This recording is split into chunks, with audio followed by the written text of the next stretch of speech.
Ymedia Group, the fastest growing media group in North America.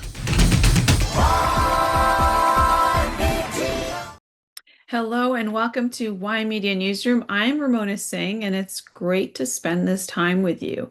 Well, we had President Trump end a 3+ month, conflict and war with Iran, and essentially escalating a situation with the Israeli Prime Minister, really speaking publicly ill about him in terms of his motives and how he's carried himself out when it comes to the ongoing conflict in Lebanon. And perhaps that had something to do with the inflation numbers in the United States because, well, it's been announced that for the month of May, inflation in the United States has risen to 4.1%. And that is the top line. But when it comes to the core CPI, it has risen to 3.4%.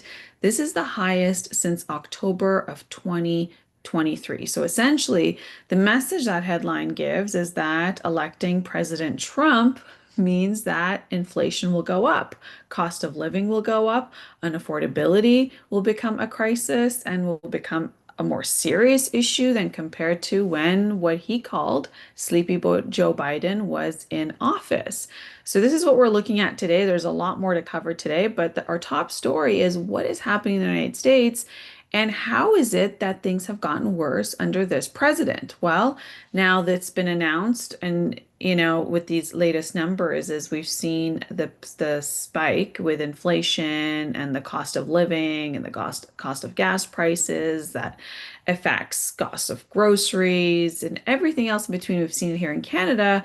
But the Americans, they elected this president for affordability and for what he campaigned on, which is MAGA, Make America Great Again, not more expensive and worse off again.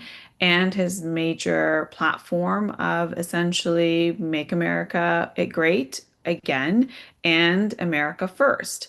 And that was the way he was going to make America great again. So now, with all this foreign interference, foreign wars, foreign things that have happened, well, a lot of Americans were asking, well, that doesn't make America first. And so now the US inflation numbers for the month of May, with the headline inflation climbing to 4.2%, very high because the Fed rate is 2%. So this is double what is the Fed rate. And the core inflation has essentially risen to 3.4%. And I'll tell you what's the difference between those numbers. But the most important thing is that this is the highest since October of 2023. So now we're in 2026 and this is really high. So now this increase has reflected essentially what we're seeing in terms of the price pressures, right, across housing, insurance, healthcare, and services in the United States. And when you have the higher gas prices, energy costs, they push the overall inflation back to the 4.2% mark. So when you add what's happened with this conflict with Iran for more than 3 months, that contributes to the 4% rate. But when you remove the high energy costs and the high food costs, then you're looking at things getting more expensive in the United States with housing, insurance, healthcare, and overall services. So now the hotter than expected data, which has now made rounds all day today, it's showing what it means for the Federal Reserve's fight against inflation, because now America has inflation, even at a higher rate than Canada. So now, after months of easing price pressures, economists that were expecting that inflation would continue to move closer to this 2% rate that is set for Feds.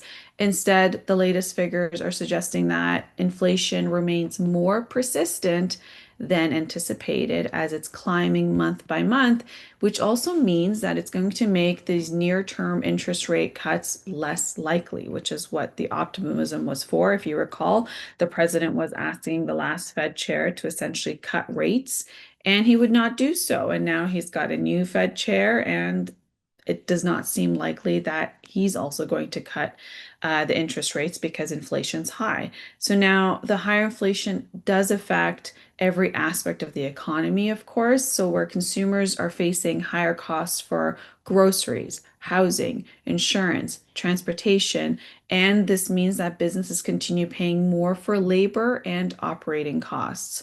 So for financial markets, inflation directly influences the interest rates. So when you have persistent inflation, well, reducing the rates is less likely because what it means is that the likelihood of the Federal Reserve rate cuts would keep mortgages, auto loans, credit card loans, the credit card interest rate, business financing more expensive.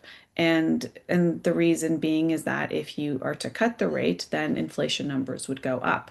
So essentially, you would increase the interest rate to be able to bring down inflation, but that also means higher borrowing costs, right? So this can essentially slow down consumer spending in the United States and housing activity and economic growth overall. So now inflation has been the defining economic story since the pandemic. This is something that we've seen take place, and year by year, we're watching it to be able to come down. But now with this latest decisions that the president made with the conflict with Iran, well, that's changed everything for this year, not just for the Americans, it's also changed things for the Canadians in the UK, which we're seeing a resignation of the prime minister.